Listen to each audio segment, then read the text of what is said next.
जय श्रीमन नारायण। ए पर जे टिप्पणी हम करे जा रहल बा रामा अनुजदास श्रीमान गट्टू वेणुगोपाल स्वामी जी के द्वारा दिहल गयल बा। अध्याय 14 गुणत्रय विभाग योग श्लोक 8। तमस्तु अज्ञानजं विद्धि मोहनं सर्वदेहिनां प्रमादालस्य निद्राभिः तन्निबध्नाति भारत।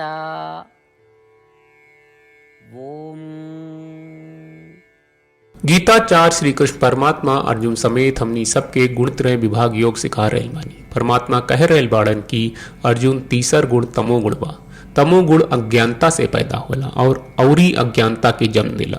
तमोगुण लापरवाही, आलस्य और नींद के माध्यम से सब मूर्त आत्मा के भ्रमित बहाना देला। एकरा से लापरवाही पैदा होला जाला और ऐसन व्यवहार होखेला जौन की ना करे के चाहिए। ई तरह से तमोगुण के परिणाम स्वरूप मूर्त आत्मा के कई गो पापूर्ण जन्म लेवे के पड़ेला।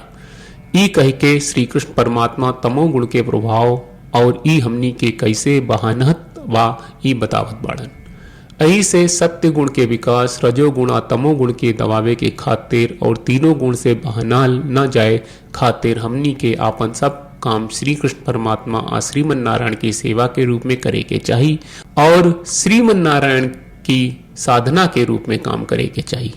श्री कृष्ण परमात्मा के उपदेश के ध्यान करत हमनी के अपन शरीर के उपयोग श्रीमन नारायण की प्राप्ति खातिर करी जा।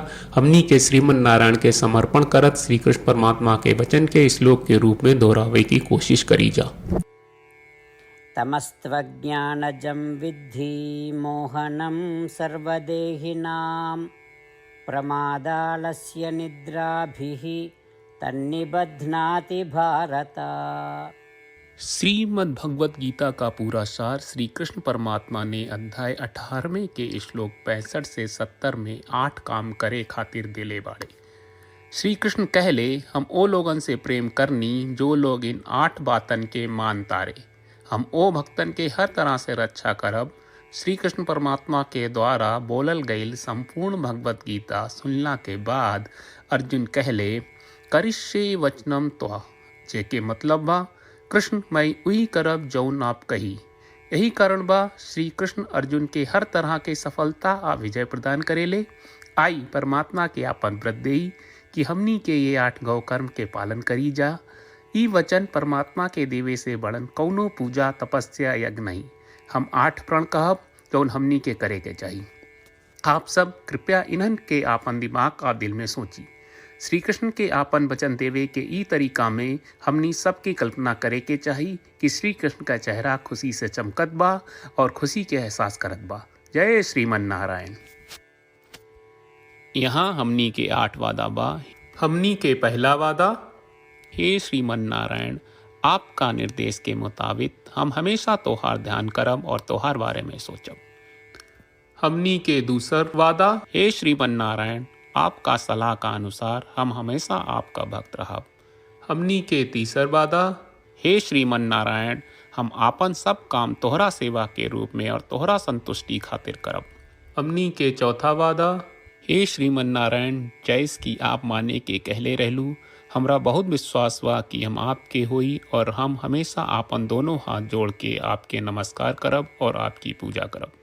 हमनी के पांचवा वादा, हे श्रीमन नारायण हमरा के तोरा बात माम एकम शरणम ब्रज 1866 याद कहले, जहाँ आप हमरा के आपन का अर्पित करे का कहा। श्रीमन नारायण मैं हमेशा तोहरे शरण में रहब। हमनी के छठवां वादा, हे श्रीमन नारायण हमरा के तोहरा बात माँ सुचहा 1866 याद कहले कि आप हमनी के शोक ना करे का आश्वासन दे रहे बड़े। हम अब और शोक ना करब। हमनी के 7वां वादा, हे श्रीमन नारायण आपने हमरा खातिर श्रीमद् भगवत गीता के वितरण करके हम सबके कृपा कहले और आशीर्वाद दहले बा। हम वादा करत बानी कि रोजाना कम से कम 1 श्लोक पढ़ब या सुनब। हमनी के 8वां वादा, हे श्रीमन नारायण आप गीता के पूरा मानवता तक ले गयलू।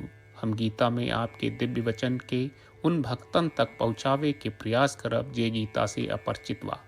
हे श्रीमन नारायण, हम उई करब जौन तू करे का कहब, हम ऐसन व्यवहार करब जैसन आप चाहत बानी और हम खाली आपका खातिर काम करब। श्रीमन नारायण के रोज आपन वचन देहल कि हम ओइस करब जैस आप कहत बानी, ई अपने आप में बड़न पूजा बा। श्रीमन नारायण करशे वचनम त्वा, श्रीमन नारायण हम तोरे निर्देश के मुताबिक काम करब। सर्वम श्री कृष्ण अर्पणम अस्तु। जय श्रीमन नारायण। तमस्तु अज्ञानजं विद्धि मोहनं सर्वदेहिनां प्रमादालस्य निद्राभिः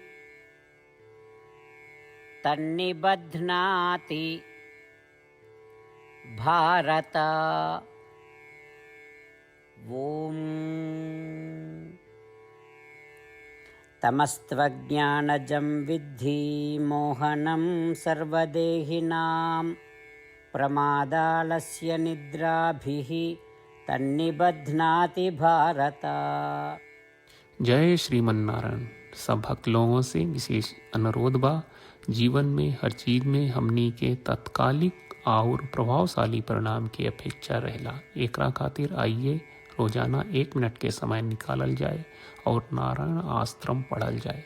नारायण आश्रम प्राप्त करे खातिर नारायण आश्रम वेबसाइट पर जाई, जो www.narayanashram.org है, और पंजीकरण में आपन नाम और ईमेल दर्ज करी। आपके द्वारा प्रदान कईल गई ईमेल पर आपका एक नारायण आश्रम PDF प्राप्त हुई। PDF में एक रामायण श्लोक, एक गीता श्लोक और एक विष्णु नामम बा। ये तीनों के मिल के नारायण आश्रम कहल जाला। हर व्यक्ति के ये श्लोक के अलग अलग संयोजन मिलेला। जब हर कोई 24,000 भक्तन के साथ रोजाना आपन नारायण आश्रम पढ़त आ सुनत बा, ता हर दिन संपूर्ण रामायण का 1 दौर, श्रीमद् भगवत गीता पारायण के 33 दौर और श्री विष्णु सहस्त्रनाम स्तोत्र पारायण के 24 दौर प्रतिदिन पूरा होएला।